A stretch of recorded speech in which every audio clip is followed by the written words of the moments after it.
kazi zao za kila siku. Lakini mgeni rasmi, upande wetu, kwa sababu tumeshapata taarifa, tukitumaga kazi kwamba nendeni kafanye kazi timu moja kwenda timu nyingine, basi nyuma tunabakia na kikosi maalum kwa ajili ya kujiandaa kwa lolote, kwa ajili ya sapoti na kazi kama itakuwa ngumu zaidi. Mgeni rasmi, kulia kwako kuna askari wanafanya mazoezi. Tunapongeza vijana hawa, wana sauti kwako, kama ni heshima kwako. Naam, namna hiyo. Tuna treni askari wa kike, tuna treni askari wa kiume, wote tukiwa sawa sawa. Hivyo basi kwenye majukumu tunatekeleza majukumu ya aina moja, ndugu mgeni rasmi. Baada hapo, na huo ndio mwisho wa onyesho letu, ndugu mgeni rasmi. Na sasa simame yuko wa polisi kwamba je, kaka una mwendo? Anamvuta, amefanya uhalifu, anataka sehemu ya kujificha, lakini mwisho wa siku anamtangaza afisa wa polisi, anakimbilia katika gari moja hivi, anajificha na anatulia. Polisi ofisa anafika kwenye eneo hilo kwa haraka, akiwa anaendelea kutafuta. Yule dereva amejifanya kama hajaona chochote kile, akausha au anaendelea na usafi. Tusikilize. Habari ya kwako? Dereva.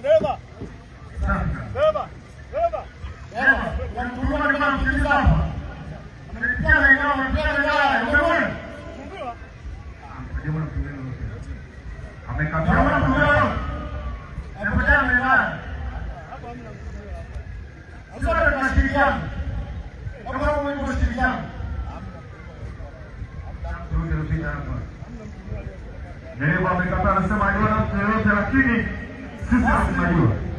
Mama alifanya kwa sababu yao hivi.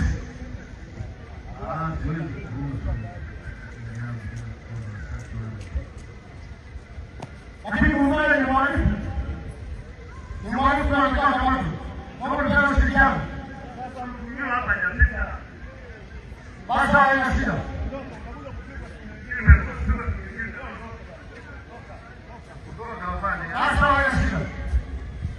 Baada ya afisa polisi kuona ukamataji wa kufunga katika mazingira hayo, lakini kumbe pili ameiba na pikipiki, amekimbia mbio. Sasa mwenye bodaboda anatetea, ameshauza pikipiki hiyo ya mkopo, anamkimbilia sasa kuomba msaada tena. Yule aliyekuwa anasema boda mwizi na pikipiki yangu ya mkopo huyo anakimbia bwana.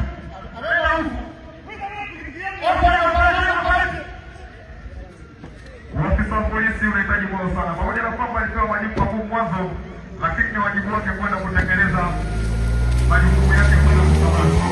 Kumbuka, uhalifu umefanyika mara mbili. Ameiba pochi ya mwanamama, akafichwa kwenye gari wakiamini wanamsaidia, lakini huko kwenye gari akachomoka na laptop, akatokea upande wa pili, akabeba pikipiki ya bodaboda, akalala mbele. Sasa matokeo yake ni kwamba ni hasara juu ya hasara. Aliyekataa kumtoa ushirikiano kwa afisa wa polisi ametoa ushirikiano wa mafuta na gari tena kwenda kumkimbiza mwizi yule. Matokeo yake ni kwamba amejikuta anatumia gharama nyingi sana, na wakati angeshirikiana na afisa huyo wa polisi, mara moja mambo yamekwenda vizuri kabisa. Ili katika scenario hii gari inasimama. Baada ya kusimama wanashuka. Tuna treni, tuna askari wa kike na askari wa kiume. Njia moja hile kwenye hii utaweza kuona kuna askari wa kike na askari wa kiume wanashambulia nao, lakini jamaa mmoja anaona anaamua kimbia, lakini wana advance. Ukiangalia askari hawa wanaenda hawaje expose mwili wao, wanaenda kufuata na zile cover, wanaenda wakifuata zile cover, yani kwa maana kinga ya moto wa adui. Wanashambulia, lakini bado na yeye anajilinda. Adui anaona hapana, kuna mimi ni take cover sehemu, hao wanashambulia kutoka wapi. Kikosi cha pili kinakuja kuongeza nguvu.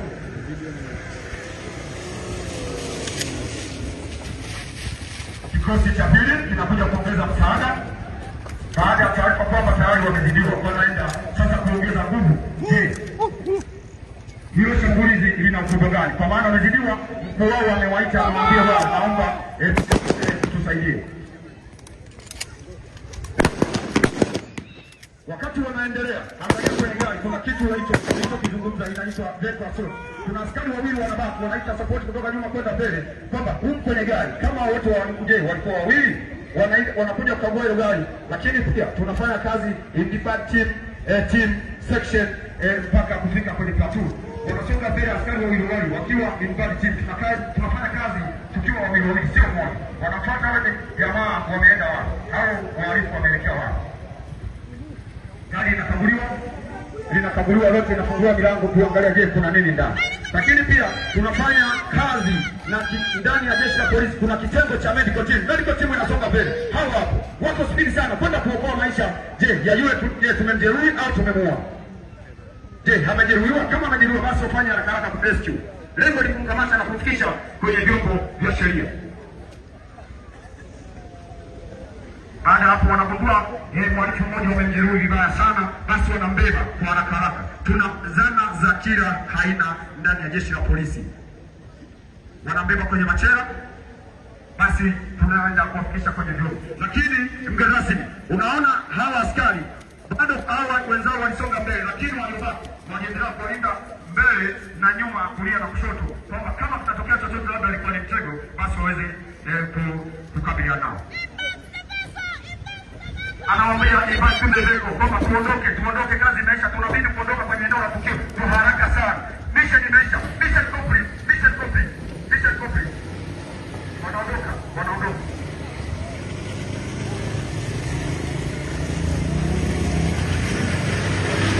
Hapo makini ni kwa wale askari waliopo kwenye pikipiki, askari wa kike, askari wa nyuma, majukumu yao ipasavyo kabisa. Baada hapo na gari la polisi, kwa sababu ni kielelezo, tunaondoka nao kulipeleka kituoni.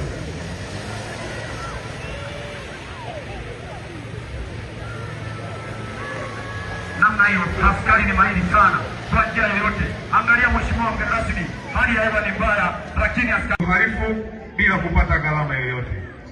Lakini mtuhumiwa amekamatwa, mheshimiwa mgeni rasmi, anapelekwa kituo cha polisi. Lakini kabla hajafikishwa kituo cha polisi, anapewa kwanza elimu juu ya polisi jamii na juu ya jeshi la polisi kushirikiana na raia katika kutokomeza uhalifu na wahalifu.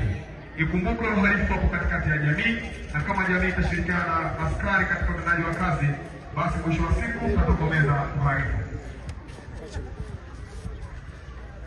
Tusikilize wakati afisa huyo wa polisi anatoa elimu kwa mhalifu huyu, lakini na kwa watu wote tusikilize kwa makini dhidi ya kushirikiana na uhalifu na uhalifu. Kaka umeona yote?